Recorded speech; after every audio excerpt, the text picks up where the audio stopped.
나라 밖 소식입니다. 신앙 때문에 목숨의 위협을 느끼는 두 파키스탄 사람이 있습니다. 이들은 결국 파키스탄을 탈출해 스웨덴 땅을 밟았는데요. 그런데 스웨덴 이민국은 이들을 받아들이지 않고 있다고 합니다. 최근 급증하는 난민들로 이런 상황에 놓인 사람들이 어디 이들 뿐이겠습니까만 정말 말할 수 없는 고통 가운데 십자가를 붙잡고 있는 이들의 이야기, 스웨덴에서 전해온 소식입니다. Hundreds of thousands of Muslim migrants have sought a better life in Europe. Pakistani Faisal Javed became a Christian after he arrived in Sweden. I don't have any more belief in Islam. Faisal fell in love with Eka, a Christian woman from the country of Georgia, who introduced him to Christ. He was baptized last April, but unlike many other migrants, Faisal soon faced rejection from his host country. The word is out. If you're a Muslim and you're from Syria, you're welcome here in Sweden. There's an open border. But if you're a Christian and you're from Pakistan, you may as well pack your bags and go home. The Swedish Migration Board issued a deportation order against Faisal and his family. Faisal would be sent back to Pakistan, his wife and daughter to Eka's home country of Georgia. Eka could barely talk to us about her plight. She tearfully told us she wants her family to remain together in Sweden. Not only would deportation separate a family, but it would also endanger Faisal's life, because Muslims now consider him to be an apostate. If we will be deported, our family, relatives, friends, and everyone, they just think this is their responsibility to kill us. We want just to save our life. I want to stay with my family. They didn't care whether he was a convert or not.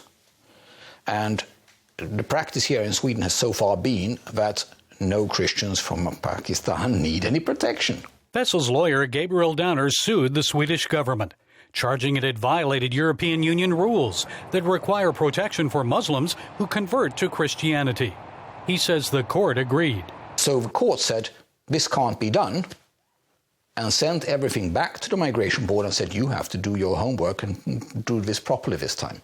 Eventually, Faisal and his family may be allowed to stay in Sweden. As long as Faisal can prove that he is a true believer, he's safe. But how does Faisal prove his conversion is sincere, that he didn't just pose as a Christian to get asylum? His pastor, Joel Bachman of Elam Church, sent a letter to the Migration Board. He admits gauging faith is difficult. How do you determine my faith, and how do I determine yours? So we write what we can, and that is the visible things. They come to church, they pray, they're part of our Bible studies, they're part of our ministry as a whole. I mean, that's what we can say to the government, and we can throw in like an assessment. I believe this is sincere. We pray that this family will be able to stay in this country, and I pray that you will just continue to grow their faith. Before Elam, Faisal attended a house church led by Gabriel Blad. He says Swedish Migration Board officials have trouble distinguishing between relationship and religion. They'll often ask Christian converts technical questions. We have got very strange questions sometimes. They have asked about liturgical colors and things like that, and they don't know those things. If you have been meeting in a simple home, discovering Jesus together, read the Bible and discovered Jesus, they don't know about church traditions. Nothing. They know about Jesus. They love Jesus. And in another case, one Pakistani's love for Jesus nearly cost him his life. Former teacher Herman Fernandez, who changed his name from a Pakistani one, taught Western ideas to students in northwest Pakistan. That's when he started having difficulties with hardline Muslims. I got threats from two students who their parents were imams in the area. What did they say? What was their concern? They felt you're instilling Western ideas? Yeah, and that you are a kafir and you are bringing kafir thoughts to our society. In addition to being called a kafir, someone who has rejected Islam, Herman was also accused of being an American spy because he assisted some Western organizations. He said he and two colleagues were kidnapped in September 2011. Herman claims he witnessed their murder. On the second or third day, they beheaded one of my colleagues.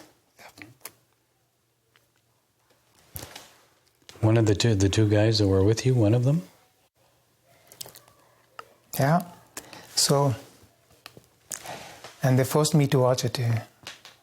And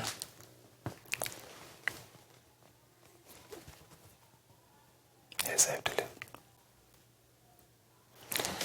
I'm trying to get over this, but... He said a second colleague was beheaded several days later. The murder was videotaped. He said eventually one of his captors helped him escape.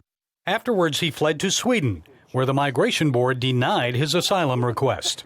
They don't see that my life is in such a danger in Pakistan. And if you are deported, what will happen to you? What can I say? They would get me either from the airport or they would... that would be the last of me. Gabriel Donner also represents Herman. He wants the Swedish government to do a better job of considering the plight of Pakistani Christians when deciding cases like Faisal and Herman. Give them the same benefit of the doubt as they are giving today to other refugees coming into Europe. Gary Lane, CBN News, Stockholm, Sweden.